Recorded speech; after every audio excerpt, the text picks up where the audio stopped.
Herzlich willkommen auf dem YouTube-Kanal von eBakery, die Agentur für Online-Händler. Zuvor haben wir ja bereits schon Shopsysteme wie Gambio, Shopware, WooCommerce, Shopify oder eben den JTL-internen JTL-Shop mit der Wabi angebunden. In diesem Video wollen wir uns PrestaShop vornehmen. Um unseren PrestaShop an JTL Wabi anzubinden, müssen wir uns im ersten Schritt in unser JTL Kundencenter begeben. Unter Produkte, Shop-Konnektoren und der Connector-Verwaltung finden wir die Übersicht unserer bereits aktiven und zubuchbaren JTL-Konnektoren. Scrollt nun nach ganz unten und fügt den PrestaShop 1 Konnektor hinzu.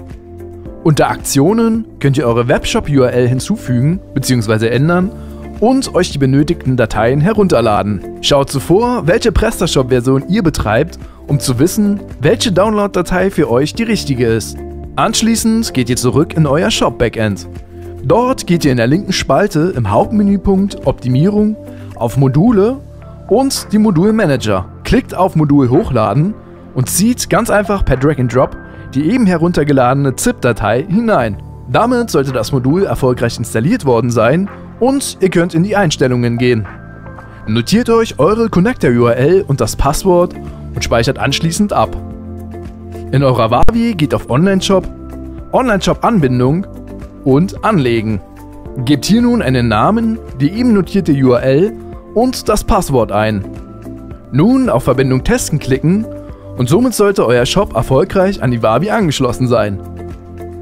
Im folgenden Fenster könnt ihr eure Kundengruppenzuordnung vornehmen, die Synchronisationseinstellungen nach euren Wünschen anpassen und die Steuersätze mappen.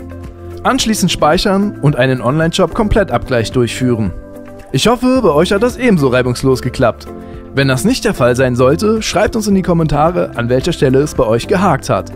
Wir hören uns in der nächsten Folge wieder. Um diese nicht zu verpassen, geht auf Nummer sicher und abonniert den eBakery YouTube-Kanal.